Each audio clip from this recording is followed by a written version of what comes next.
con nuestro sabio de guardia de los jueves, Sergio Makarov, descubriremos a un personaje muy peculiar, no se lo pierdan. Y aquí está mi mirmecófilo preferido. Bueno, es que no conozco otro. Pues claro. Sí, ese soy yo. Buenas noches. Buenas noches, Sergio Makarov. ¿Cómo va eso, Carlos Mesa? Bien, ¿y usted? Aquí sentado a la mesa, como su nombre indica. Claro. Correcto. Es que estaba yo predestinado a estar pegado a una mesa. Pues hoy voy a recomendar un libro que es la vida de un escritor y también los libros escritos por dicho escritor. Se trata de Limonov. Limonov. Sí, como el limón, pero con O y V. Limonov. Así se llama el libro. Sí. Pero déjame que me remonte un poco a los comienzos. Todo empezó... Te pones muy tremendo, ¿eh?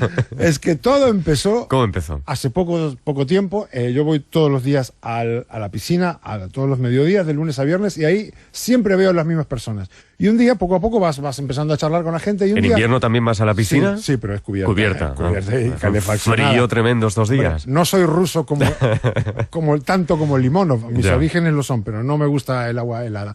Vale, pues un día charlando con Jaime el Controlador, porque solo es controlador aéreo. Es controlador aéreo y se llama Jaime. Tiene mucha pasta. Es lo que pensé yo cuando me lo dijo.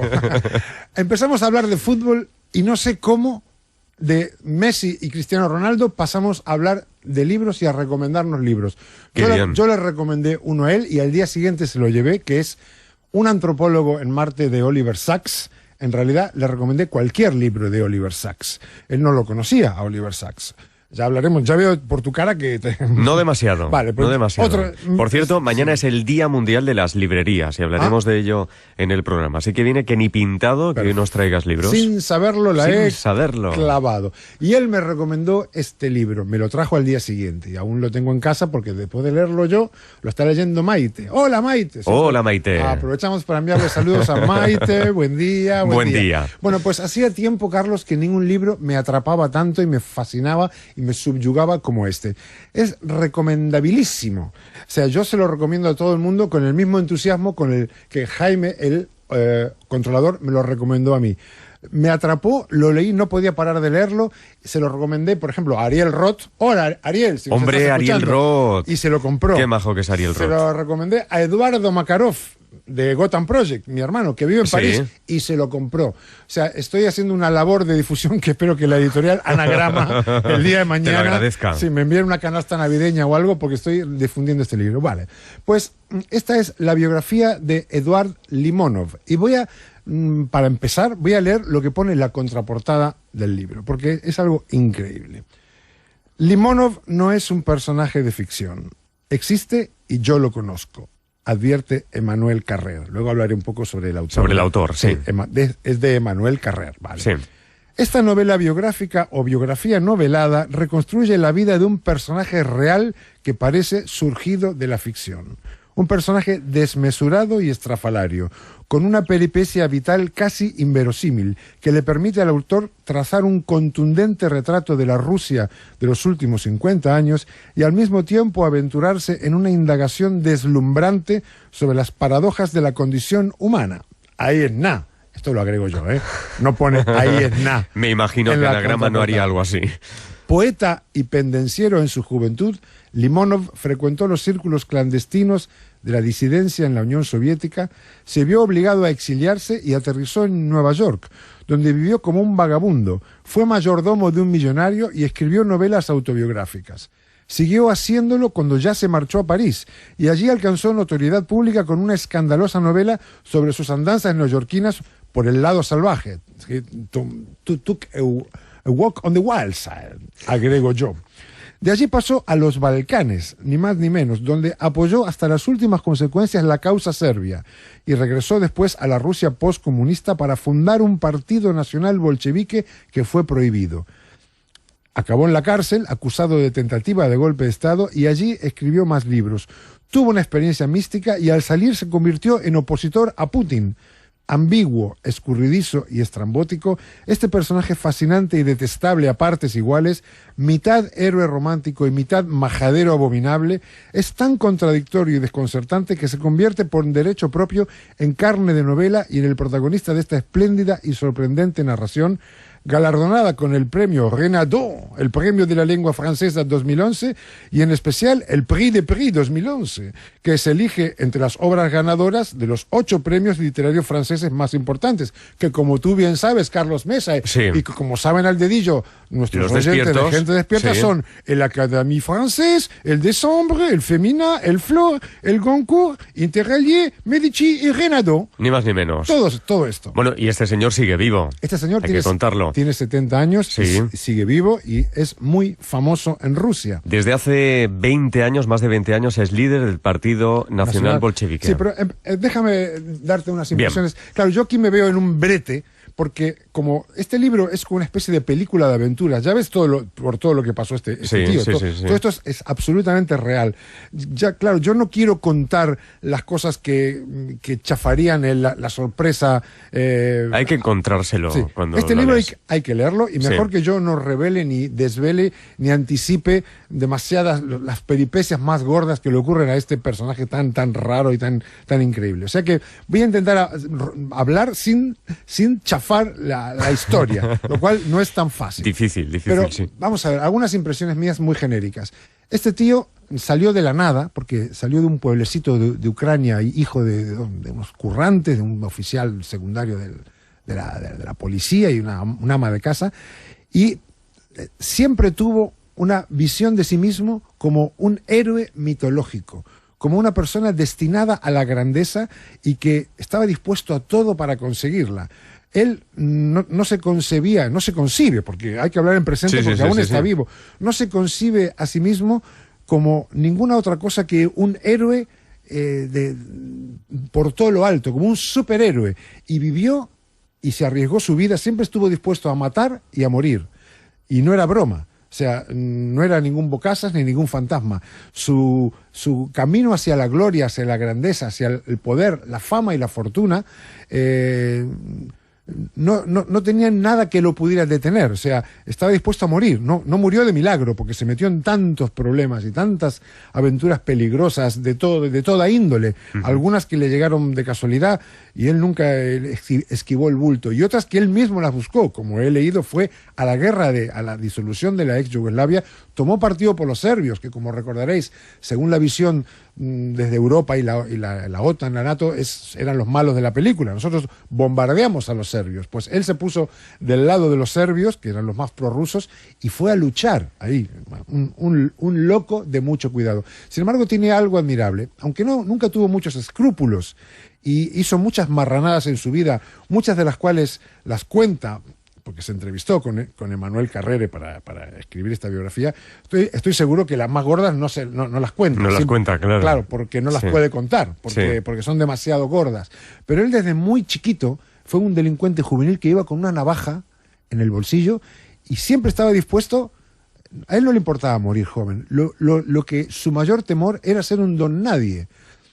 Y su camino hacia la fama y la fortuna, el poder, la grandeza y la mitología, tenía que ser andado de cualquier manera. Él, a cualquier precio. A cualquier precio, pero algo se interpuso en su camino para que no sea un simple delincuente, porque lo hubiera sido, sino un simple mafioso o un simple líder de una secta. También tiene un perfil como esos líderes de sectas malignas que seducen a la gente y la llevan a hacer todo tipo de cosas retorcidas en beneficio del líder de la secta. Algo de eso también tiene. Pero el otro contenido que tiene su extraño cerebro, que lo apartó del puro delito o la pura maldad... ¿Qué sucede en su vida para que se produzca...? El talento. El talento literario. El talento literario. Es un tipo, realmente es un buen artista. Es un buen artista porque yo ahora también después de leer este libro, ahora estoy leyendo uno de sus libros. Es verdad, me saqué 2 libros de la biblioteca, que los tengo aquí. Historia de un servidor, que lo voy a leer después porque cronológicamente viene después que el que estoy leyendo ahora, que es Historia de un granuja, que es su juventud e infancia en Ucrania. Claro, Historia de un servidor porque él sirvió como decías. Fue mayordomo de un multimillonario en Nueva York. Y bueno, es que claro, lo más gordo no lo puedo contar. ¿Ya te lo has leído este también? No, este lo dejo para después porque este viene cronológicamente después. Después de la historia de un granuja. Vale, pues esto es lo que yo, en mi opinión personal, lo que impidió que fuera un simple maleante, un capo mafia o el líder de una secta maligna, es que tiene auténtico talento para la literatura. Es demasiado fino su cerebro como para ser un vulgar mafioso. Aunque algo de eso también tiene. Una cosa que me llamó mucho la atención y que en cierto sentido redescubrí, pero no la tenía presente. En la Rusia en la que él se crió, ser poeta o degustar la poesía era una afición popular extendida y era como lo más sexy y llamativo que podías hacer para impresionar a los demás. Era una época en la que los canales de televisión eran todos estatales, todos estaban controlados por el poder comunista y central, no había internet, no había rock and roll, no había marihuana, en fin, había vodka y había poesía. Esos dos ingredientes eran los que la gente joven y no tan joven utilizaban para darle un aire de grandeza a su vida y para buscar la intensidad que, por supuesto, ahora en Rusia sí que hay todos los juguetillos divertidos del capitalismo, tienen internet, tienen televisiones comerciales, tienen todo lo que tenemos, todas las distracciones variopintas que hay en Occidente. Pero cuando él se crió, ser poeta era lo más increíble, era como ser una estrella de rock. Si tú eras un buen poeta, la gente en la Unión Soviética conocía a los poetas, sabía de memoria sus poemas, copiaban a mano a los poetas disidentes que no eran oficiales, también conocían a los oficiales, y eso fue lo primero que su camino hacia la fama y la gloria empezó por ahí. Buscando esa heroicidad, ¿no? Sí, buscando. Que comentabas antes. Él quería salir de su pueblecito de Ucrania y llegar a la capital de Ucrania. De ahí quería irse a Moscú porque Moscú era como ir a Hollywood para un joven provinciano en esa época. Cuando finalmente llegó a Moscú y empezó a vivir ahí, a buscarse la vida, pues se dio cuenta de que eso no era nada comparado con Nueva York o con París. Sí. Entonces se fue a Nueva York y en Nueva York le pasaron cosas increíbles. Estuvo lo más arriba que se puede estar. O sea, llegó a codearse con la jet set, con la gente más vanguardista del momento, con gente como Lou Reed, o los que estaban de moda en aquel momento, Andy Warhol, iba a esas fiestas con una novia muy guapa y una modelo que tenía, pero luego también fue un vagabundo en Nueva York, estuvo en las cumbres y en los abismos de Nueva York. Eso de Take a Walk on the Wild Sand, ¿no? Eso que escribió Lou Reed podía estar perfectamente inspirado en Limonov, porque él realmente bajó a los abismos más profundos de la ignominia y también subió, digamos que bajó más de lo que subió, pero subió mucho también. Luego se fue a París y ahí triunfó. Ahí ya era un escritor que publicaba y aunque no vendía millones y millones como para ser millonario, sí que su personalidad lo llevó también en París a codearse con la élite y a ser considerado por los degustadores de la buena literatura. Luego finalmente volvió a Rusia en 1990 y en Rusia sigue desde entonces.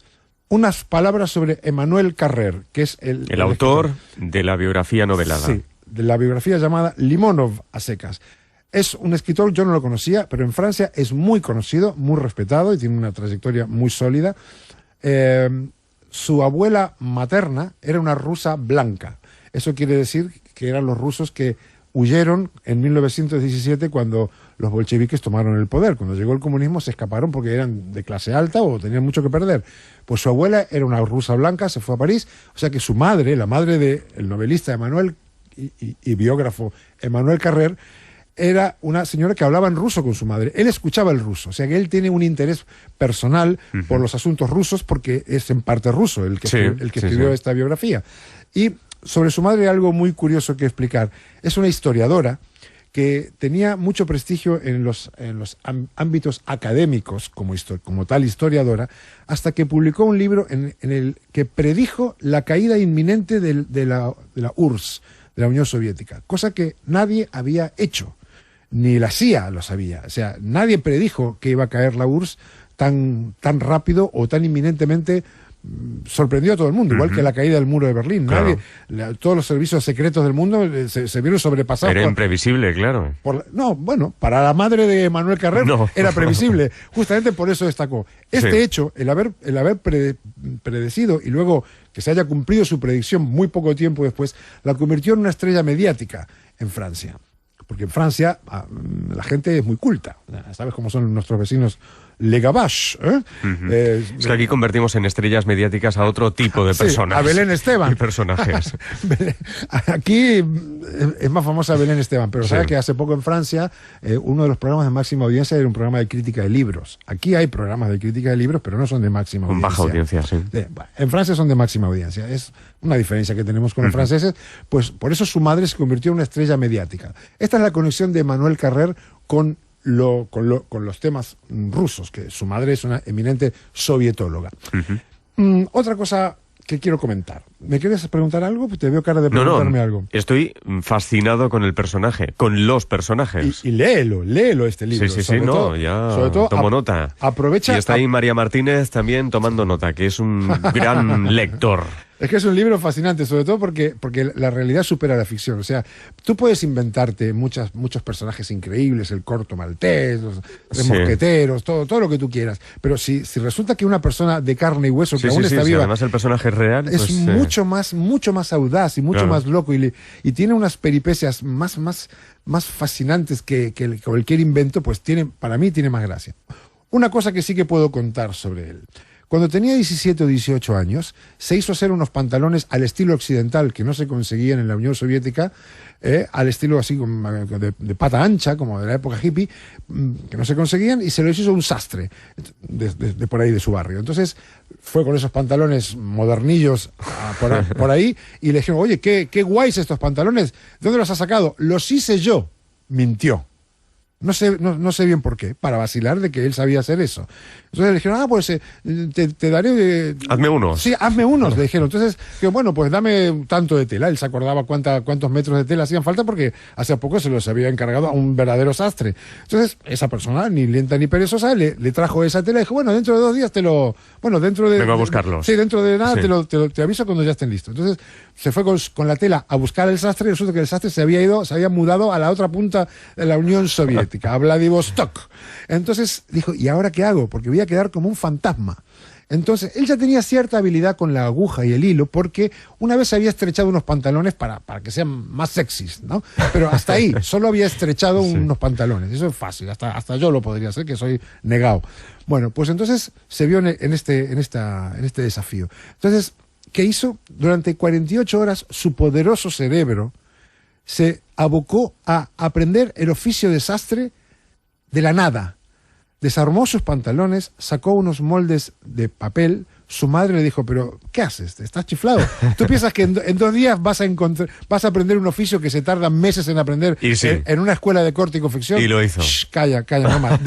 Déjame concentrado. Lo hizo, no se podía equivocar porque solo tenía una pieza de tela que le habían dado. Se enfrentó a esto y lo hizo. O sea, en 2 días entendió cómo había que hacer los bolsillos, las presillas, la cremallera. Las perneras son fáciles, pero tú imagínate ahora que tienes que hacer un pantalón con todos los detallitos que tiene un pantalón. No puedo. Bueno, pues él no solo lo hizo porque tiene una mente muy poderosa, Limonov. Es cuando se proponga lo que se proponga, lo hace con una capacidad de profundizar en las cosas y llevarlo a las últimas consecuencias, que esta es una de las anécdotas que sí que puedo contar, porque con esta misma intensidad ha hecho todo lo demás.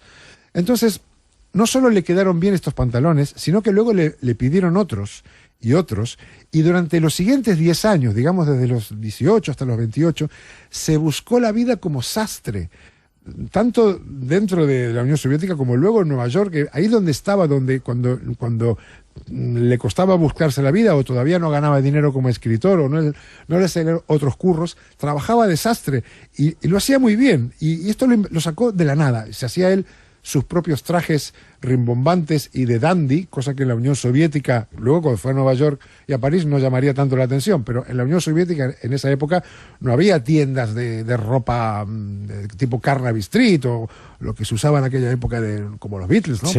Pues él se hacía trajes a raya, llamaba la atención, claro, de terciopelo y tal. Pues, ¿qué más te puedo contar? Te voy a contar algo más. Y con eso finalizamos. Vale. Pues mi vecino de abajo, volvemos a Barcelona y al presente. Sí. Mi vecino de abajo se llama Timur y es ruso. Timur.